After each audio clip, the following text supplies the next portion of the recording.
Hello and welcome to All Stats Aren't We, a podcast in which Leeds fans cast their combined eye over goings on at Ellen Road, giving scrutiny to the underlying statistics and tactical footings at work at Leeds United. I'm Thomas Hosty Cundell, the 0-0 ball first half of the podcast, just like I am. That was incredibly boring. And I'm joined today by the 2-2 in the second half with an 85th minute goal, an offside goal, a last minute equaliser of the podcast. This man is incredibly exciting and also incredibly excited to be here. You won't be able to see that on camera because he's only showing his face. It's Adam Elliott. Adam, how are you? Hello, I'm well, thanks. It's good to be back. Been a little while. For anyone wondering, very briefly, quite a lot happened in the last few weeks where really badly buggered up my ankle. Wasn't broken, but ended up being very painful and I was on crutches for a bit. So getting around the house, getting around doing stuff has just been difficult in general. And then my cat went missing for 6 days, which might not sound like a lot to a lot of people who go, oh yeah, my cat goes missing for weeks on end sometimes. But for me, very unusual. She's normally never not in the house every day at some point, maybe a day and a half tops, she'll go missing. So we're quite worried about her. And we found her and she's injured her paw quite badly. So I've been a bit worried about her. But everything else seems to be back on track now. Leeds United have also been pretty good while I've been away. So Stay away. Everything's all right again. Go on. So stay away. I could go through this more. This is where we're now going to lose all the rest of the game now that you're back. Is that what we're saying? Possibly. Although I'd really hope not when we've got a home game against Burnley and obviously FA Cup semi-final, which we will talk about today. But yeah, I'm well. Thank you for asking. How are you? Yeah, I'm good. You stink? I've recently, over the past... Well, yeah, technically I do, probably. Because I've not got around to having a proper shower today, should we say. Past month, I've recently started going to a wellness club around the corner from my house, and so I'm doing contrast therapy every Thursday morning, kind of like as a bit of recovery to help my muscles relax, wake myself up, give myself some endorphins in a different way. So I've had showers there in between because you've got to wash the oils off before you jump in the ice bath so you don't contaminate it. But yeah, I got home, went straight into work and was like, I'll have a shower at lunch, and then I ended up having to go do some shopping, and here I am still unshowered and on camera. Yay. Hopefully not showing too much. Fantastic Hopefully scenes. not showing. Yeah. Luckily, you're only seeing the upper half of me as well. But yeah, we'll just stick with some news because we're recording after. You've not asked me what this is what happens when mine's not here and I'm not hosting. You've not asked me what I've eaten. I've not asked you. No, I've not done it on purpose. Okay. What have you had for dinner, Adam? We've asked each other how we are. That's all it needed to be. Yeah, true. I had fajitas. They were actually banging. I love making fajitas. What about you? I had steak and rice. I've got a weightlifting competition, so I'm kind of like trying to make sure I make weight. So I've not had a beer for like 2 weeks either, 2 or 3 weeks. So it's kind of, and I'm still teetering on the edge of my weight limit. But yeah, we'll move on to the news. So yeah, there was a press conference this afternoon, which is nice for us to be recording afterwards. Gruev is out for the season. Some people will be positive about that. Some people will be negative about that. That's basically all that we're going to say on it. We might discuss it a little bit later. Bornau's going to be missing Chelsea game because he's gone over on his ankle in a similar fashion to you, I imagine. Probably not quite as bad, I'd imagine. Bogle obviously came off at half-time, so we'll get onto that, but he's likely to be okay for Sunday, and Stack could be back in team training, which means that he will have a chance potentially for Sunday as well. Those last two are probably the most important ones. I don't see, even if Stack is back in starting, obviously, but having him as an option with his ball striking coming towards those last 20 if we're in extra time. Again, I was going to say extra time. You've got to think about that too. Maybe he's one of those where you don't risk him unless it's the last 10 minutes of the game, and then it might go to extra time and he might have to do 40 minutes if he's fine. I don't know if he is, but that'd be massive to have him in the squad. And Bogle, people forget, like he's been a bit down recently, like in terms of his performance levels, maybe slightly, not significantly, but slightly. And people forget how good he was in both games against Chelsea. Like he was so key in that second game at Stamford Bridge for both goals. And then the first game, he got the assist for Tanaka's goal. Like he's someone I would really, really want to have. So I'd be gutted if he's out. Hopefully he's all right. Farke does that thing a lot, doesn't he? He says that a player's like, oh, a bit of a doubt, and it's like, well, they just make it, and most of the time, don't they? So hopefully he's fine. But honestly, injury news right now is looking pretty good, to be honest. I don't mean that in a horrible way on Grove and Bournemouth now, but if you were picking 2 injuries in the squad, I'd rather it was for 2 players that and definitely not nailed on starters. So those being the 2 main ones, it's not the end of the world. Yeah, no, absolutely. I agree with Bogle. I don't think he's been terrible over the past few weeks. I just think he didn't have a good game against Bournemouth. But that was bound to happen at some point, him have a poor game against someone that maybe we didn't, we probably expected the poor game to come against someone like Man United up against Cunha. And he ended up having a fantastic match. So, yeah, one of those. It's just where the bad performances fall. As we've mentioned, that we are on camera, so you can go and like and subscribe us on YouTube and watch us there if you wish. That's us. That's our we on YouTube. For extra content, you can find us on Patreon, and you get some podcasts a little bit earlier. Not these ones because they're a bit too tight to turn around to make it really worth it. We've had a championship schedule recently. Saturday, Tuesday. Yeah, exactly. Yeah. Bloody getting them through the FA Cup. Oh, how dare we? Well, yeah. Do we review the FA Cup match or just preview the next one? Who knows? We're in uncharted territory for all stats that week for Leeds United. We've even had big discussions about what do we do at the end of this podcast or near the end for the game on Sunday. But yeah, if you head over to patreon.com/ASAW Patreon, you can find some extra content there and get some early content as well. And ad-free. You can get it ad-free, can't you, Adam? I forgot about that. No, that's not Adam-free. It's adverts-free, just so you know. Some podcasts are. But we are here to talk about the Bournemouth game on Wednesday night, so we're recording Thursday night. The 2-2 draw down at the Vitality Stadium. So we'll just go over some main stats of note. Bournemouth had the majority of possession with 60% to Leeds' 40%. They also put 1.65 expected goals to Leeds' 0.81, registering 17 shots and 7 on target did Bournemouth to Leeds' 10 and 3.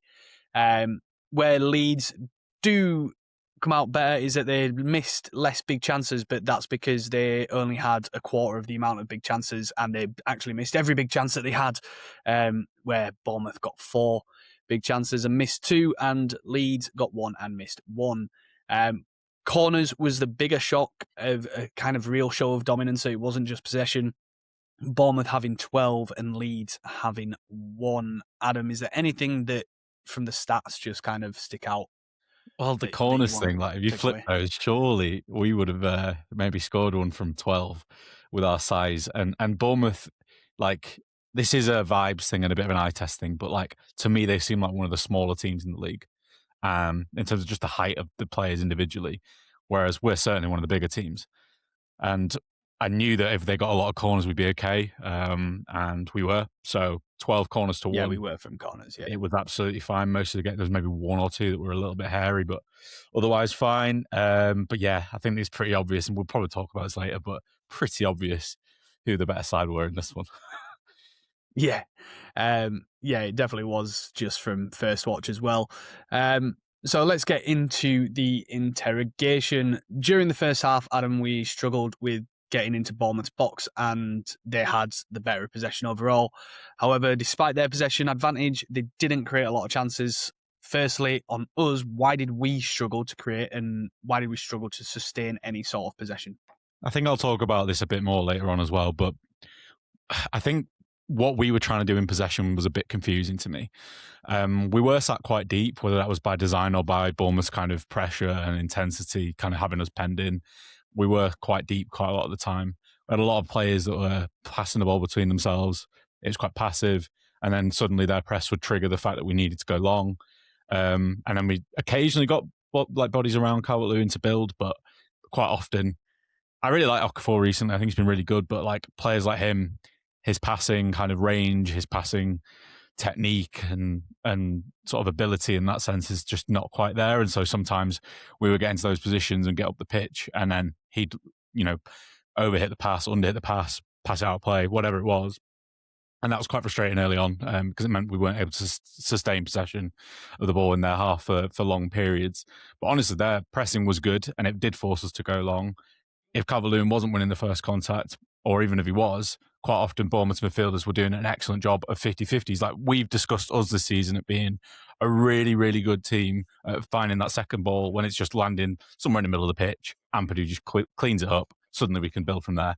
Maybe had a few of them, but it felt to me like Bournemouth were getting loads of them. They were constantly having the ball drop their way. And like sometimes you can say, oh, that's just luck, but like often it is skill. It's about understanding of where the ball might land. It's about positioning yourself so you can snap into that straight away. And they were really just excellent at doing that here. So when we did end up booting it with Beale to Calvert-Lewin, it would just break down quite often. Either Okafor would get it and lose it, or, you know, they would pick up the pieces and win possession back. Or if we were trying to pass the ball around, it just didn't work here. I think their athleticism is pretty good as well. One of the things that I think about Bournemouth. And so when you have Gabriel Goodmanson, who does his kind of nice bursting run, he might have worked a few times with it, but there were a few times he got caught out with that, and Jimenez caught him cold. Other times when, you know, midfielders just got the ball in the half turn and then passed it straight to them because their pressing was pretty intense, pretty good. They knew what to do. They had us, you know, where they wanted us in that sense. And we know Areola's a good coach out of possession. I mean, I was really impressed with him in possession here as well, but out of possession, that's where he's been praised most for his time in Spain with Vallecano, with Bournemouth over the last few years. Once the triggers that they'd figured out, and Dom Solanke talks about this when he was there, they're just one of the most impressive teams out of possession in the Premier League since that moment. And that's kind of sustained ever since they got kind of a handle of it after about 10 games of him. And he's now been here for 3 seasons, and this is what they look like now. Yeah, and just on that being deep and getting it up to Calvert-Lewin, I felt like there was numerous times when you were talking about the second balls there where we'd get to a second ball, Ampadu would get to one, but it'd be one where like Aronson and Okafor had come back and won the first bit to create that second ball sort of thing. Mm-hmm. And then, so when we had to go long, they're too deep. Yes, they're badly positioned. They're on the edge of the box sort of thing. And so that part of Bournemouth's in possession and being high up and the way that they were able to attack and bring our attacking players back to have to do some work helped them stopping us from getting forward. But with all that said, in the first half, we kept Bournemouth at arm's length. Mm-hmm. They largely looked to generate chances through crosses into the box. How did we do defending the box? Yeah, in terms of actually defending the box, we were pretty good because obviously you saw Tavernier, Leeds boy, get down the left, cross it in. You saw Jimenez cross it in. Down their right, John is a big John McKenzie, that is. His book's out, go and buy it. He's really out in August. Pre-order it. Yeah, pre-order it, sorry. That's what I meant to say. Jimenez is a player he really likes, and they were both getting into some really, really good positions to deliver balls. Trufair as well, and I was a bit confused by him at certain points where it felt like he had a bit more time to maybe measure his cross or to drive forward a bit more and didn't. And they were rushing those actions quite a bit, which helped us. But actually, when it comes to defending the box, we did a really magnificent job. We'll talk about individuals a bit later on, but Pascal Struijk had one of his better games positionally to just get on the end of things to kick them out of the way. Justin and Beale did a pretty good job of this, maybe not quite as good as Pascal, but still pretty good.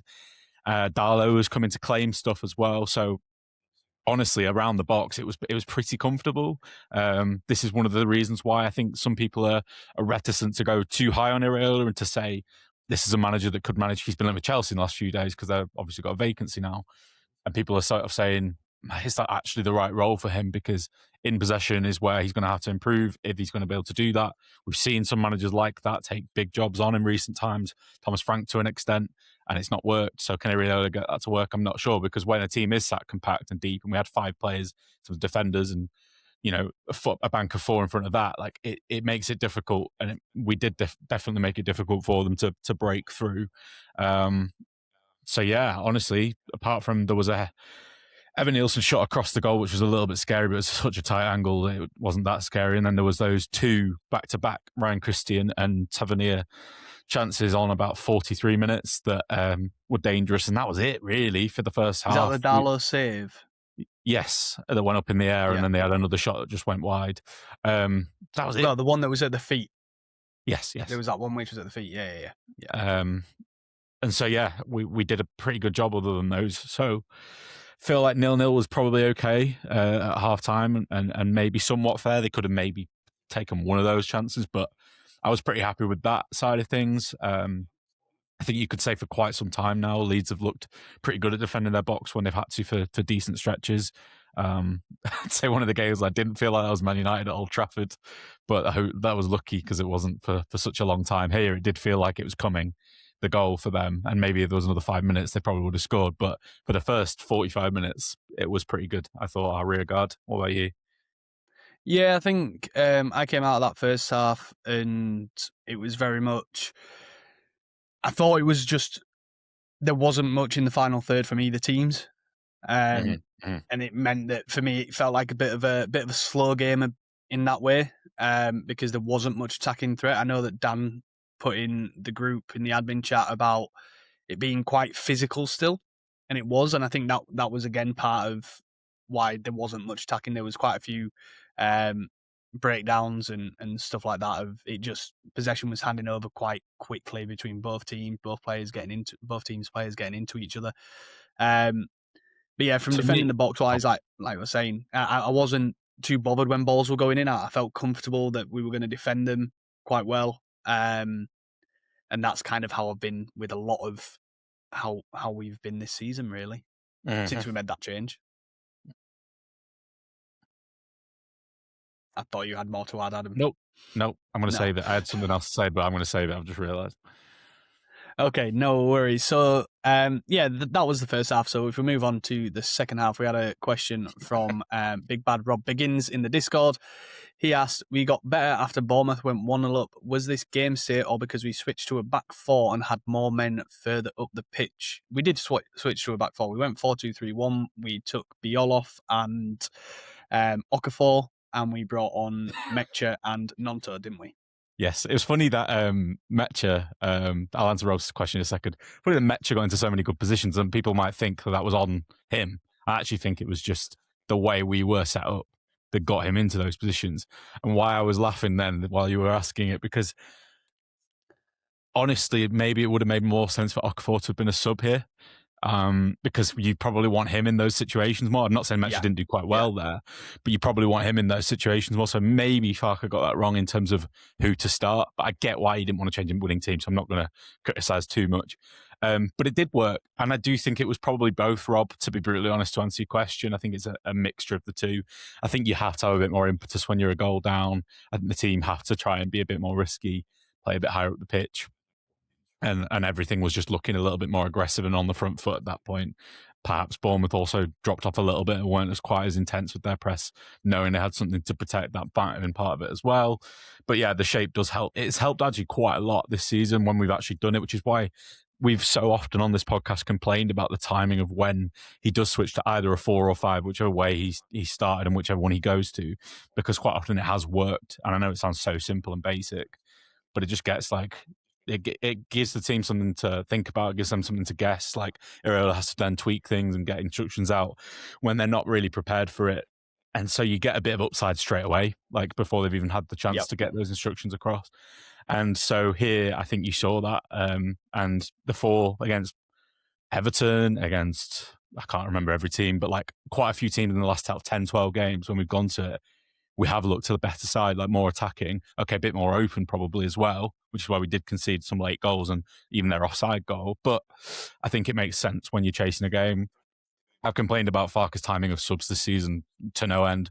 I couldn't really fault what we did here. I thought it was the right time to do it. Did it. It was proactive enough and it worked. Yeah, I think I made some comments during the game in one of my group chats. I can't remember what it was. And I think it was just more, maybe I wouldn't have taken Okafor off, even though I get it that he obviously never finishes a game. I thought Okafor was the kind of player that was thriving in this game a bit more. But when we made those changes into that, Aronson got himself in loads of space at times in between the lines. And so that worked. And then you're just kind of wishing that Aronson was that little bit better than he is. Even if he's just a little bit better technically and finding that pass, we probably get a few more opportunities within that time frame. So yeah, I think there was obviously, you could easily say it's game state because we went up the field within 2 seconds. Their player James Hill makes that error and Okafor hits the post. But I think the change more came from us making that switch. And it was the right switch. So again, we've got to give credit where credit's due, where like you said, we've been very critical of his timings in the past, of Farke's timings. And so, yeah. Maybe some would argue was the correct switch. I agree, but maybe some would argue, listening, could it have come even sooner because we were probably still looking the likelier team to concede at that point. But I kind of get giving it at least 10 minutes in the first half of the second half or whatever. I think you've made a sub at half time as well. You give it the time for Rodon to maybe get up to pace with the game and stuff. And if it doesn't change, it doesn't change. Could, like you said, a Claudio Ranieri would have probably tinkered and not cared that we'd won the game before. Obviously, when he had the nickname the Tinkerman. And maybe would have identified, well, if we get into a position where we can go 4-2-3-1, if we bring Okafor on then and he gets at a tired defender, that's maybe leaves you in a bit better position. But we'll move on from there. In the preview, we discussed that we might be better off not pressing as aggressively, as Bournemouth are very well coached to get around a press and generally do better when teams come at them in that way. Do you think the game plan was to soak up pressure from Bournemouth and hit them in transition? I know we've kind of touched on it a little bit, but do you want to expand? I think this is where it's a bit messy, this game. Because I'm still not 100% clear on what we were trying to do out of possession. There are some things that we definitely were doing. I don't think the midfielders were pressing aggressively until I think we knew that they're a really good team at getting the ball into kind of the final third. But then after that, if we're in a deep enough block, it's difficult for them to make stuff happen. That's what I meant about Areola. You can build up the ball fairly well. The patterns are pretty good. They're pretty well coached and they get up the pitch. But then in the final third, they really do struggle. I mean, lots of teams do when they come up against teams that deep, but his teams have tended to do that. And maybe they lack the technical quality of attacker to constantly make that happen.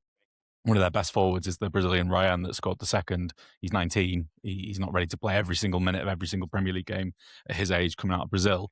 But yeah, for me, the midfield were quite passive for a while. And then when Scott got the ball 35, 40 yards out, that's when Ampadu would snap in, Tanaka would snap in. But this wasn't always consistent. And then the other thing that was consistent, definitely, and where we did get caught out a lot, we've already alluded to this with their crosses, was the fullbacks were very aggressive here for us, our wing-backs, sorry. Goodmanson, actually, I know everyone's talking about Bogle and having a poor game, but Goodmanson off the ball was really poor here. I thought he was poor this game. Yeah, really not good. Got done quite often, and then they had a 2-on-1 against either a Strauch or a Justin on either side. Nearly gave away 2 penalties. Let's be fair, another day, they're 2 penalties. I think the first one is one where, if the ref gives it, it doesn't get overturned by VAR. It's one of them. I think I don't mind. I think both of them were kind of similar to that, and so I don't mind it when it's them sort of decisions. Even if they were given against us, I'd be annoyed, but they weren't. It's gonna go either way. Honestly, I think he's a really good player, and I think he had moments in possession where he did do his bursting runs and it nearly worked, or it did work. Sometimes he did get a ball into the box, but off the ball, he wasn't good here, and they were able to get around us. I don't think we weren't really aggressive with both wing backs, and I don't think that was the right call. So that was one thing. The other thing, like I say, we pressed the midfielders more aggressively when they got about 35, 40 yards from goal. But quite often then, their most dangerous moments actually were these hooked balls they were playing in behind our defence. And Strauch had to read a few of them really well and get them away, or Darlow had to come out and claim one. Honestly, there were so many of those that were nearly moments where Evan Nielsen stretches a boot out and nearly controls it, or whatever else, a runner in behind. We weren't very good at tracking those at all. So even though they crossed the ball a lot and we dealt with those situations pretty well, those moments, I don't actually think we did too well, apart from Darlow and Strauch basically had to both be pretty monstrous here at reading them and coming out to them and getting rid of it. That happened a lot, though. So yeah, that was probably the one area where I wasn't fully understanding what we were trying to do, because we were standing off them and then going in aggressively, and then Scott would go, "Oh, I'm going to dink this," or Christie would go, "Oh, I'm going to dink this." And those were their most potently dangerous moments in the game. And then in the second half, they weren't playing those as much. They were playing more passes in behind on the floor. Maybe Areola had said to them, make those darting runs. You're finding ways in behind, but keep the passes flat, keep them on the floor, because Senesi obviously did 2 of them, got an assist for one, and the other one he nearly scored, but it was offside, obviously. So I think those were the moments. And the last time a team did that to us that I can remember, a game that we've reviewed that I can relate it to, is Chelsea. Chelsea were really good at getting... Chelsea were really good at getting bodies around that area, and then a runner in behind, João Pedro it was, and then getting it to him, he scored. They nearly did. So something that wasn't quite right, maybe something they'd noticed that we'd done in other games that hasn't quite looked as good as it should. Centre-backs maybe not tracking as well as they should. But it's minor. It's not the end of the world, and it's not happened to us too often.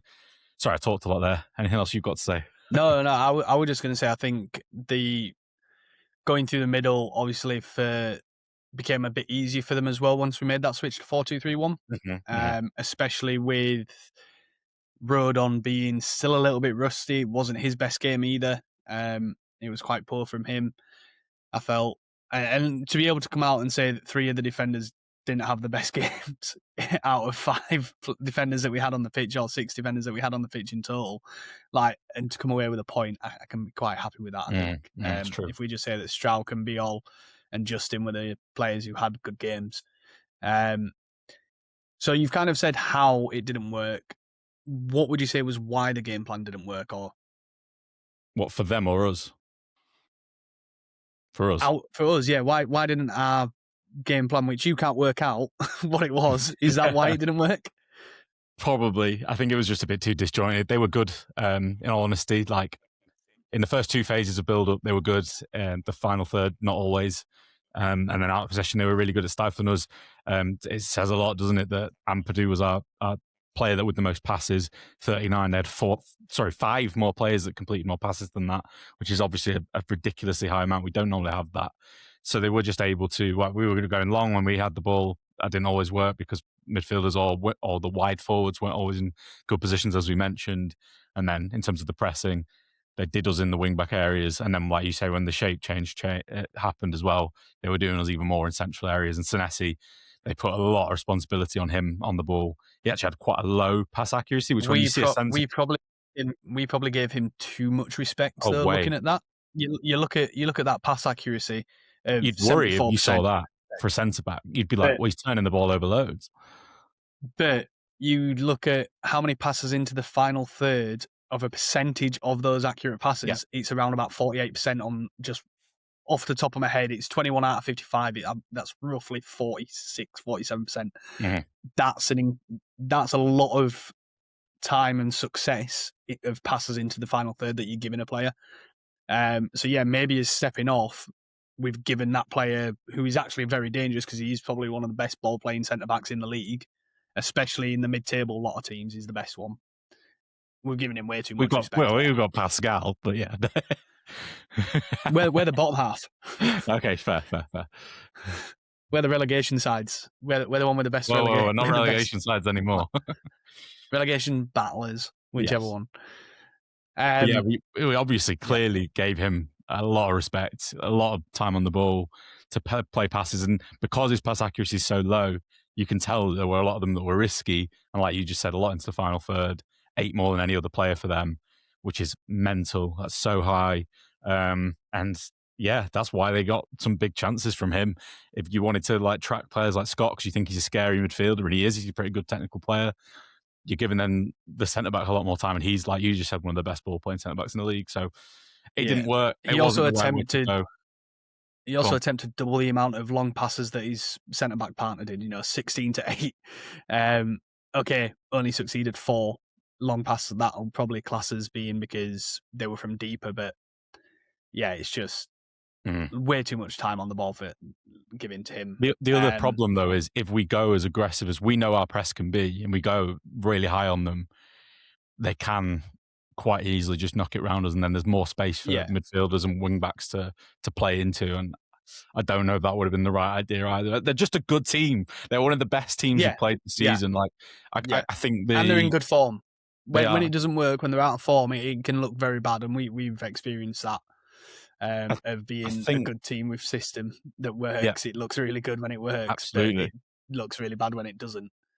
luckily they've been pretty high floor this year, but you are completely right. I can't recall many games other than the 2 Arsenal games and the Chelsea away game that have been more difficult for us than this. They're probably the 3 main ones I can think of. There probably is another one somewhere, maybe Brighton away as well. We were really poor on that day. But like, it was just hard. And so I can't criticize the manager as much as I would for other displays, because I can see why it was difficult to decide which way to go, because both game plans would have had issues within them. Anyway, that's it. Totally agree. So moving on, Bournemouth obviously matched Leeds for intensity and have plenty of athleticism. But you've mentioned earlier about Bournemouth's height. Leeds probably had the height over them. Do you think that we made the most of that? Why weren't we able to really build from DCL better? I mean, we've kind of touched on it a little bit. Is there any more that we can really go into on it? Not much. I'd just say, like, I thought we would be more dominant than we were in all phases in that sense. Like, I thought Calvert-Lewin was doing pretty well in the first half, especially to win those battles. It dropped off a bit in the second. I think it was 5 aerials in the first and 1 in the second that he won, so that's not great. In the first, Strout was getting the most of any player that was coming his way, heading the ball, and so was Biol, and that was great. And in terms of overall aerial duels won in the match, we won 54%. I just thought it would be more than 54. I thought it might be more like 60-40. So I was a bit annoyed when I saw that. And yeah, I mean, Calvert-Lewin wasn't for the want of trying. He attempted 14 aerial duels, which is 3 more than any other player on the pitch. Not surprising that Senesi was the player he was up against that attempted quite a few, because that's against him. And he only won 6, and he's quite a lot taller than both Hill and Senesi. So I was maybe hoping for some more clean contacts from him to get us up the pitch. But then, like I said, and like you said, when we did eventually get those clean contacts and we did have players breaking into space, or we did hit it to his chest, because he's quite good at chesting the ball as well, we didn't have the structure to like build well from there. Okafor and Aronson weren't necessarily positioned the best. Ampadu and Tanaka weren't always positioned the best. Sometimes were, but not often. Probably because they were thinking about Bournemouth's midfielders out of possession and going from back to front like that quickly. It wasn't always easy for us. So I just think there were bits of the game plan that were just a bit too disjointed for us and probably needed to be a bit tighter. And it's a shame we couldn't make more of the aerials, and it's a shame we only had 1 corner as well, because obviously we did score from a set piece, but it was a long throw, and it would have been nice to have had a few more set pieces, because I think we might have been able to create more chaos. Scored from 2. Yes, we did, and you can think about the amount of times that like Biol or Strauch or someone like that won a sort of front post flick on from a throw in. Like, that happened quite often. So it was like, through a few more corners, we might have had some more luck in this one, but weren't to be. But talking of luck, do you think that we did deserve anything from this game? Or, I mean, does it actually matter now? At this stage of the season, no. With so few games to go, probably not. Performance levels, like in, I don't know, October, I want them to be high, because you want that to carry over the season, whatever. Here, if you play badly and you manage to get a point, I'm not bothered. So I don't think we did. I think we deserved to lose this game. I think what's quite ironic is we probably deserved to beat them at our place, and neither team's won a game. So 2 draws, it would have been slightly better off if we both won 1 instead, but it is what it is. The other thing to note really is, like, and I guess this is trying to remember in my mind, like, about every single individual game is difficult, but I kind of went back through and I was just sort of thinking to myself, being quite harsh, where were we lucky and where were we unlucky? And I thought maybe a little bit lucky against Everton at home. Both the Liverpool games, I think we got a bit lucky, a bit fortunate. The Fulham home game, the Chelsea away game, and then this one. So that's 6 games in total I could really pick out. Maybe a couple of others, but that was the 6 main ones I picked out. But then I went through the games that were probably a little bit unlucky not to get a bit more from it. The Fulham away game, the Bournemouth home game, the Tottenham home game, the Villa home game, the Brentford and Sunderland away games, we maybe were the better team in both those. On another day, one of them at least could have been a win.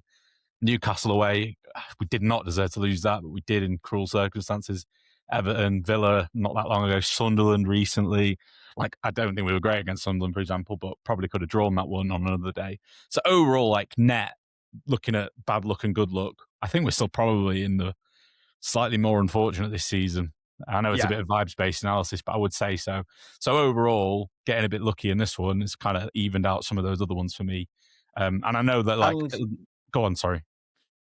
I was just going to say, all those unlucky ones weren't defeats. Hang on.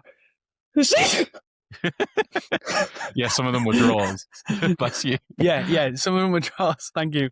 So they weren't too bad, like, of being unlucky either. We've still got something out of it. Yeah.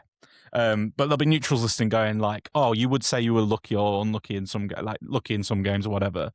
But like, I'm trying to be as objective as possible, and I've got a pretty good memory for games this season, and I still think overall probably more bad luck than good luck. Not by much, but probably to the tune of a few points, and it does make a difference over the season. So getting an extra one here was very nice indeed. 40 points, Tom.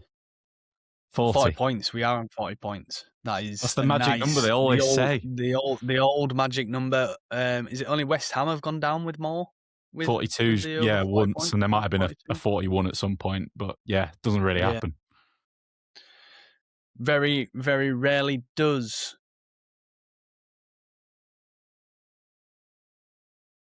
Now let's move on to the second half of the analysis, where we'll discuss specific players and performances in a bit more detail and get some of your questions in as well. So we're going to start. You start here. You want me to start? Yeah, go. Break down the goals on who is to blame for each. How could they have been avoided? So we're starting negative. This is an all stats out we heritage. Who is to blame for each? I've all of a sudden forgotten every goal apart from the goal which got apart from our goals, Tyler Adams' assist. Apart from Tyler Adams' assist, which got disallowed. Croupy. I would say. Did that goal get disallowed? No, that was the first one. I'm on about the first goal. I'm reminding you of what it was. The first goal. Joe Rodon. I genuinely cannot see it. Right. You're going to have to take it. I'll take the second one. Is the second one Tyler Adams' assist? Great analysis. Yeah, his cross, yeah. Sorry, guys. The first one, I do think it's a really, really, really good pass from Senesi, first of all, but I just don't understand letting him do the pass in the first instance. We've already been over, so I don't need to talk about that. And then the way that like certain players get themselves caught in knots in our defence recently, like not reading stuff with those kind of slip balls in behind. Like I said, the Chelsea game was the main one, but there have been instances in this game where we were given warning signs and we just didn't do what we needed to here. Like some people will point to Beale lacking a bit of athleticism to kind of stick out a leg and get there. Didn't quite make it. But like, honestly, I would probably say him for that moment individually, but like both Rodon and Beale didn't crown themselves in glory on this one. It was a good finish. Now that you've spoken about it, I remember it. Yeah. I just think I had PTSD'd it out of my head. Okay, that's fair. Understandable, totally. But yeah, Croupy obviously gets the deflection as well, which is a bit lucky. I think it probably makes the finish harder for Darlow to save, in all honesty, because it goes even more like high into the net.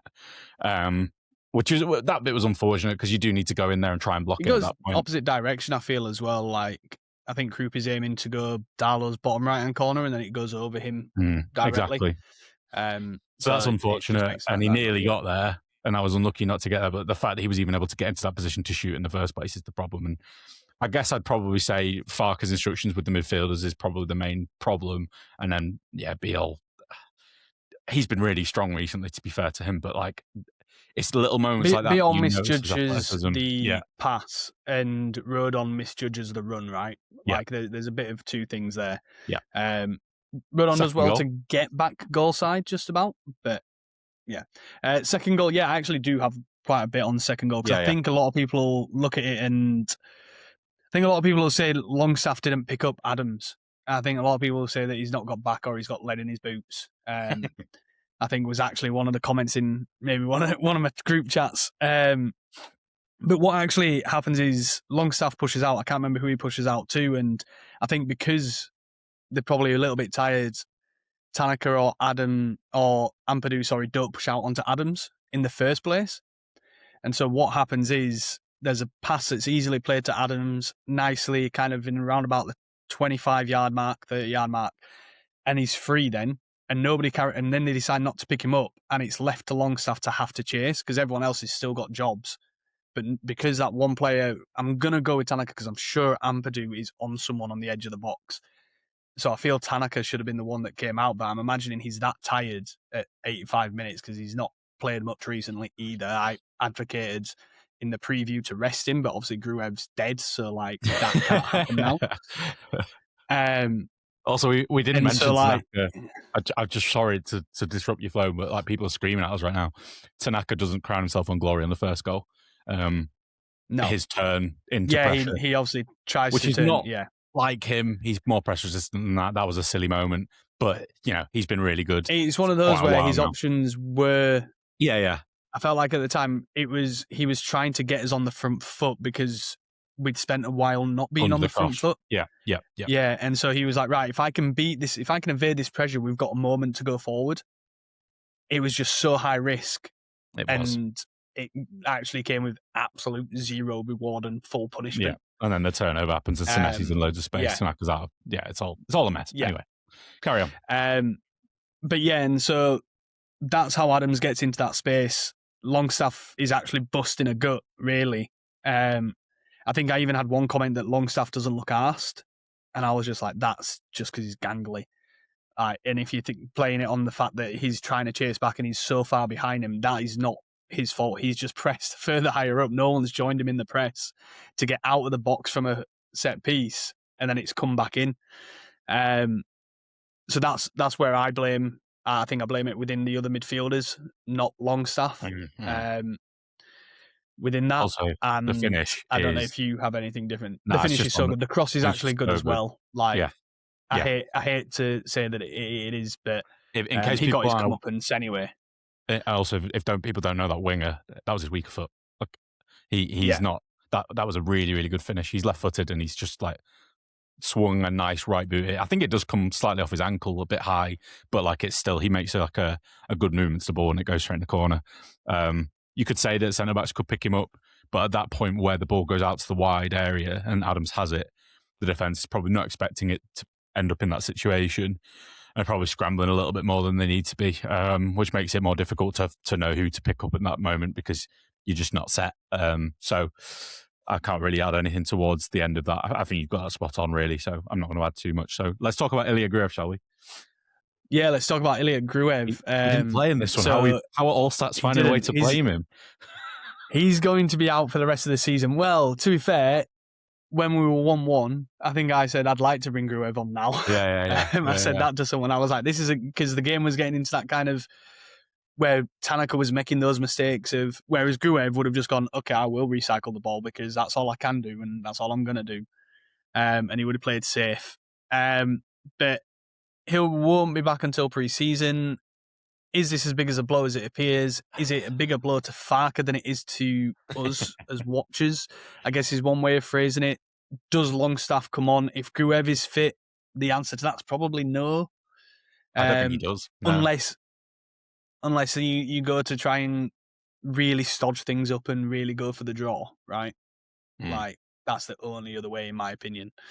And you have 4 central midfielders on the pitch, or you bring him on for Tanaka. You maybe bring Longstaff on for Tanaka, a bit later on in the game, sort of thing, to try and just give a bit more energy. But what's your opinion on, or what's your take? Not opinion, your take on Gruev's absence for the rest of the season? I think there is a subsection of the Leeds fan base that really overrates him. I think there's also a subsection that probably underrates him, and it's probably somewhere in the middle that he ends up falling. I've been on this podcast recently and said, well, not that recently, but recently enough, and said, I actually quite like Gruev as a sub when we are in a game state which suits us, when we are either winning or drawing, depending on the opposition, because he's going to rat around, he's going to break the game up, and like you said, he's good at recycling the ball as well, and those are his main kind of strengths. For our remaining games, are there actually that many like that other than the cup semi-final and final? Probably not. And we're at a points total now where we could probably go for games a bit more, even if we're drawing, and don't mind being a bit more kind of aggressive to try and get wins and just to try and finish as high up the league as possible. Unlikely that we break too much higher than 15th, but you never know. And do I think that with 4 games to go and possibly 2 more cup games, missing Gruev is that big a deal? No. Do I think that if he had been fit in this one, that he'd have been brought on not at 2-1 when Longstaff was, at 1-1? Yes, I do. And that might have stopped Longstaff being a sub at any point, and we might not have scored that goal. So Swings and roundabouts in that sense. And also, like I say, I'll reiterate, but like, if you're going to have injuries at this stage of the season, I'd rather it wasn't to the... I'm saying Gruev's probably is in the main core of about 16 players in Farke's mind, but if he's one of the like latter 2, 3, 4 in that 16, it's not the end of the world. And we do have Longstaff, who, again, I think he's quite underrated, really. I don't think he's amazing. I certainly don't. He definitely has some big weaknesses on the ball and like turning out of pressure and all that. It's he's really absolutely wild to me how bad he is in those instances that you just mentioned, and yet he can strike it like he can. He's so good at volleying the ball. Yeah, what is this enigma of a man?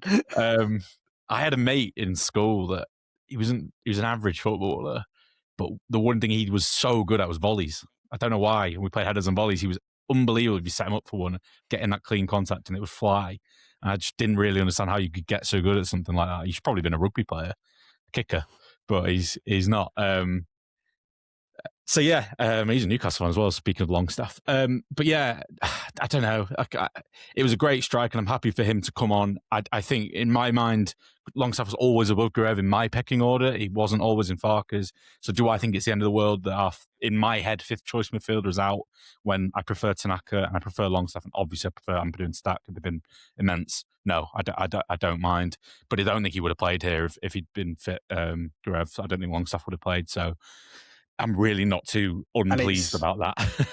It's definitely not as big as a blow, knowing now that Stack might be... Well, he's ahead of Stack schedule. should be back for the next league game, at least. Yeah, 1st of May against Burnley, which is massive. Might not be back for Chelsea, but the sounds are he will be in contention. Hey, certain in contention and for Burnley. And then we might have a cup final. So if he's back for that, exactly. Great news. So it's not as much of a miss as it could have been. We've discussed him a little bit in the first half of the podcast, but Jayden Bogle, was he bad all the first half, or was that just after Ampadu got very lucky by making contact with his own player on the knee instead of an opposition? He was pretty poor. It's fine. He had an off day.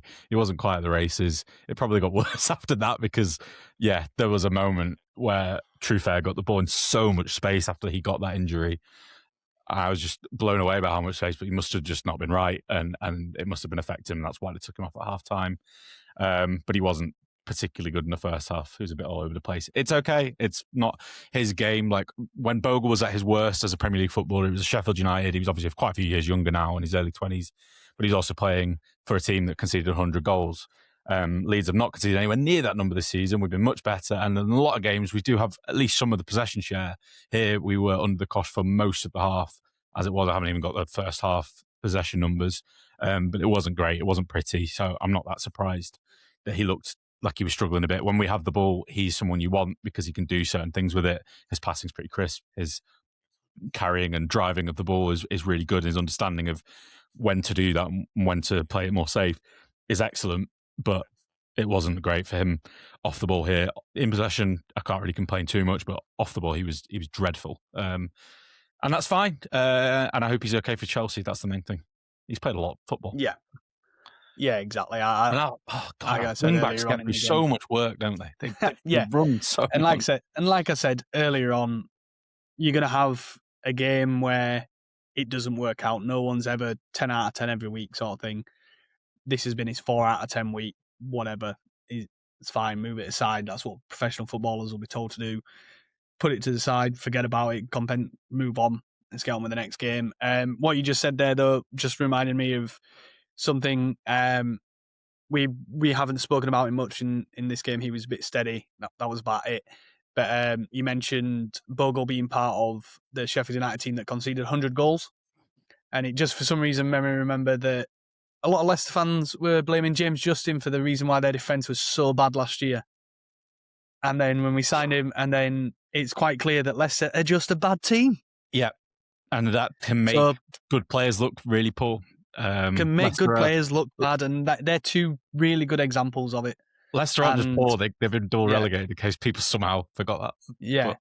And, you know, we're linked with some players next year who are in relegation teams, and this is just something that I want you to think about. If you're going to say, oh, he got relegated last year, so did James Justin. Jayden Bogle got relegated 2 years ago. Ethan Ampadu's been relegated 4 times in his career or something stupid. Like, Gini Wijnaldum was relegated with Newcastle, and then 2 years later won the Champions League. League within 2 years. It means nothing. Yeah. So this is what we're trying to say. Don't judge a player by the club. Judge the player by the player. Mm-hmm. Which is speaking honestly, of a player who didn't... I keep jumping in, but I think that's an underrated part of what makes recruitment difficult. To give a shout out to our recruitment team who've done an excellent job this season is spotting things like that, and you have to be able to judge players within context and understand their strengths and weaknesses. You can't just look at one season's worth of footage or actions. You need to go back for the last few as well. Did Justin have other good performances in other seasons, especially pre-injury? And he certainly did. He got England call up at one point, didn't he? So this isn't like it's a really bad player, and that's it. He's done really well this season. I'll talk about him a bit more later when we do kind of man of the match nominees, because he's certainly got to be in contention here. And speaking of players who didn't shine very well when they first made the move to the Premier League, maybe showing why they wanted to sell him to us when we were in the Championship, Joe Rodon, talk to us about his second half performance. Rusty, unfit, or anything else? I think it's probably got to be a bit of both. Obviously, we're guessing here, but I think people have said he looked probably a bit off the pace. He was meant to come back in May, so he's ahead of schedule. Is he maybe still injured? Is he maybe knowing Joe Rodon? Probably. Yeah, he probably is slightly, and he's probably thinking, I need to get into the team here. Justin's playing so well, he might play right centre back the rest of the season if I don't, and I want to play games of football because that's Joe Rodon. He's not someone who's going to just lie down. So he's probably absolutely juiced up on cortisone, is Joe Rodon. Yeah. He was poor, definitely on the first goal. And the other one, there was another pass that didn't get punished. No, not that one. Well, there was the one that was disallowed as well, because he let them come through because he switched off. Yeah. Because it looked like it was coming shorter. So he switched off and it went past him and Evan Nielsen went through. And then there was just like another pass down the side, which he just didn't read very well. And like he's at least got some athleticism to get back, whereas a Strauker or Biel don't always have that. But it wasn't there because he's probably just not quite fit, which is a shame. It's also a shame because I'm a bit worried about Sunday. I don't think we should start him. No, if the game goes really long and we probably need to change a wing back because they're going to get through a lot of work, then maybe you do and you bring him on and you put Justin out to the side again. But yeah, definitely was some rustiness, some fitness problems. And in a position like Jamie Carragher was talking this week about how it's the hardest position to play in the modern era centre back. I don't necessarily agree with that, but it is still a pretty demanding position when you're up against Bournemouth and the way they kind of play.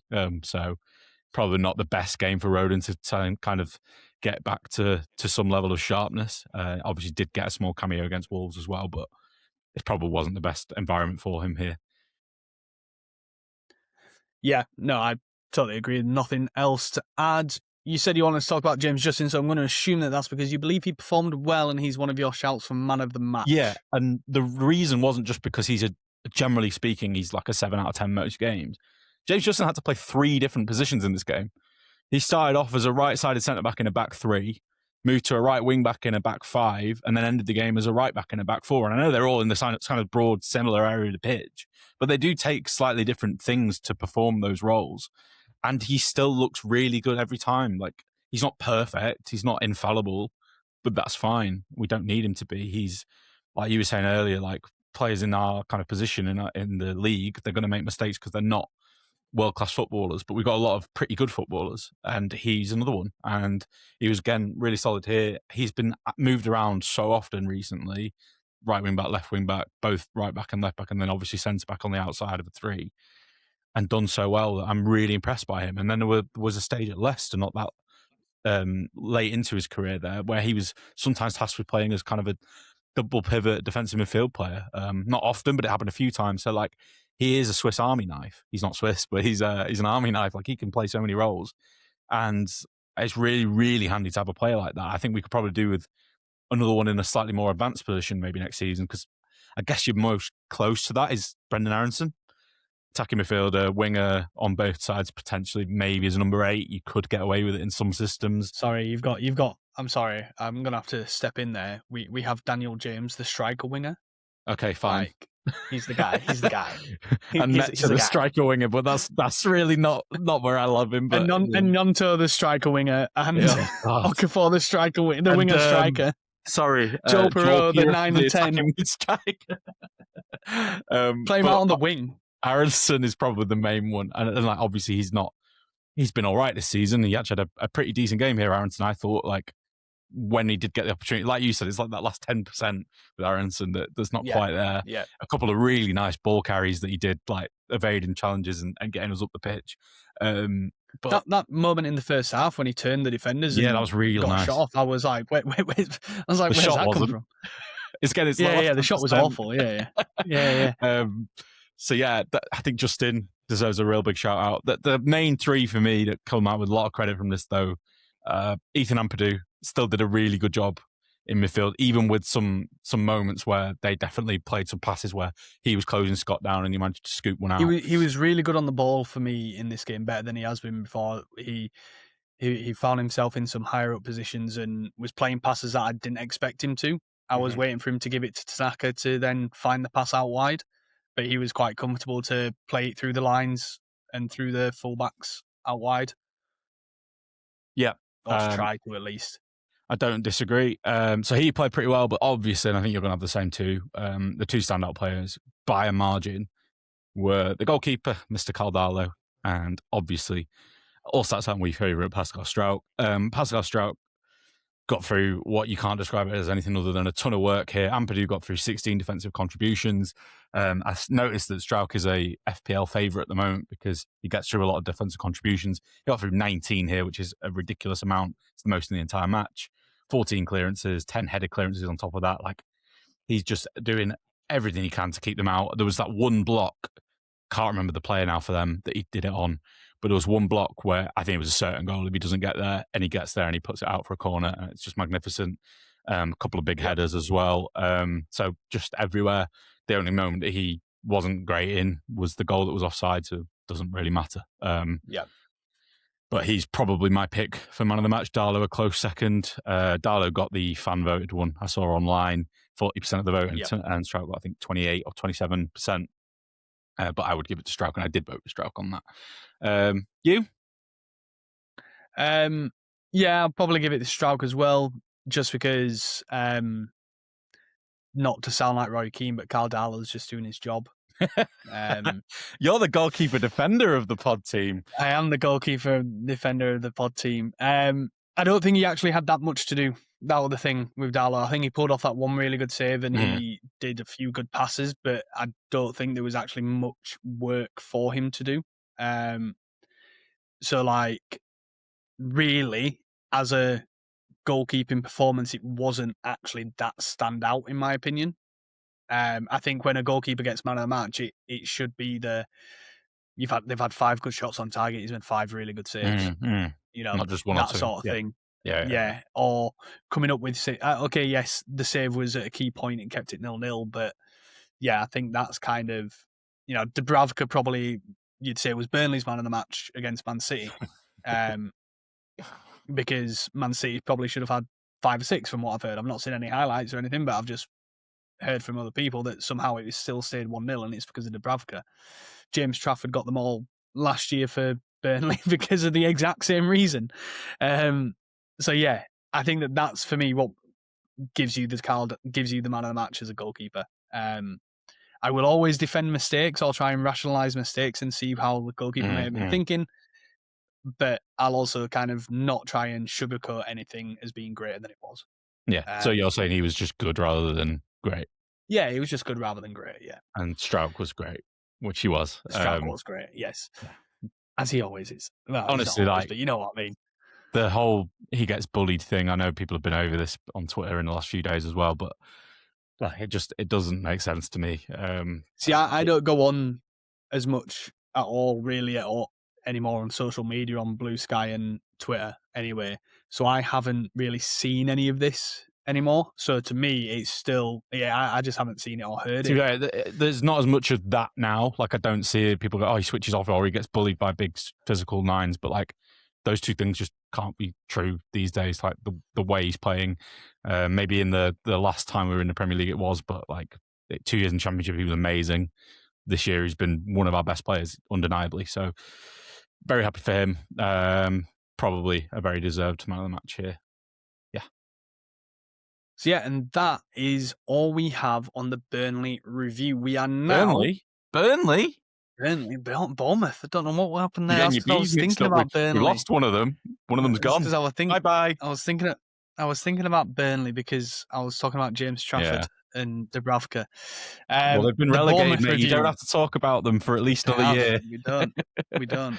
Don't we play them? We got to talk about them at some point. Oh, shit. One more time.